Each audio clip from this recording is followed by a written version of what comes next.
Hi everyone, it's Malka from Contemporary Books, back for another episode of the Author Connection. I just wrapped up another week of reading and finally thought I had tamed the beast known as the to-be-read pile. But I was mistaken. Just as the pile was beginning to get smaller, it kind of grew exponentially overnight.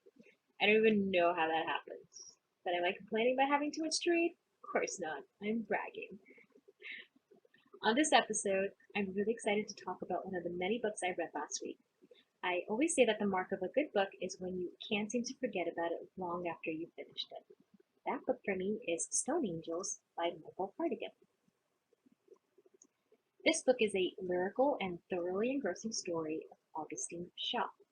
He is a young man who reflects on the last few years of his life in college, which includes his experience with first love, friendships gone awry, and the unintended consequences that occur when both aspects of his life overlap one another.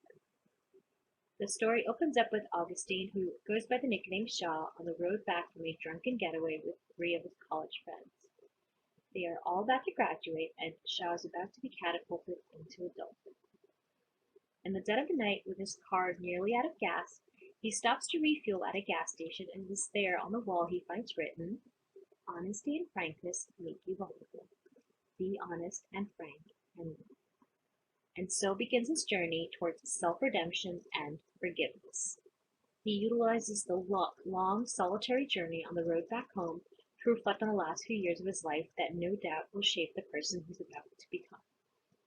The book is told in a first-person narrative, and the author utilizes his voice very effectively. This story has less to do with what happens in terms of events and more with what Shaw thinks and feels. Stone Angels isn't a story about man versus man, but man versus himself. This is a very important part of the story because Shaw's internal story is the one that matters the most. Among the many aspects that made this book an enjoyable read was the prose. The author demonstrated his talents with many passages and descriptions that brought Shaw's internal experiences to another level. As a reader, it was incredibly satisfying to have a character display an emotion or thought and also have the world around him conjured up in a way by the author's words.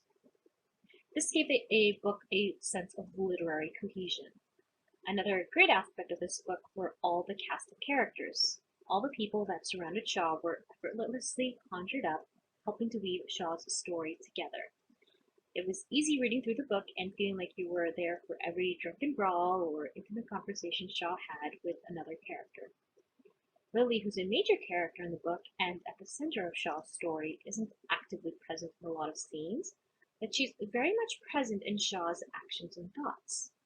This is perhaps the magic of the book, a character who doesn't have as much of a physical presence, but yet they are there in nearly all the passages marked by their absence. Like Lily, who is physically absent from much of the story, another feature of the story that one can argue is a character is the dark emotion known as guilt. That dark and haunting guilt is always there, right on the edge of Shaw's mind. Throughout the story, it felt as though guilt were a new character weaving its way into Shaw's thoughts and actions. And it isn't until he's ready to confront his guilt that he's able to confront himself as a person.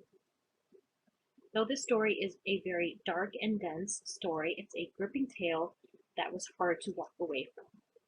But I also have to say that it was deeply satisfying to read about an intensely flawed character who holds himself accountable to all of his wrongdoing, all while still eliciting sympathy from the reader. Stone Angels is a psychological thriller where the narrator takes you deep into the crevices of his mind to reveal what guilt can do to you, and no matter how far you try and run away from it, guilt will always find you. So that's it for this week. I'll be back next time after I've tackled the infamous to-be-read pile. So wish me luck.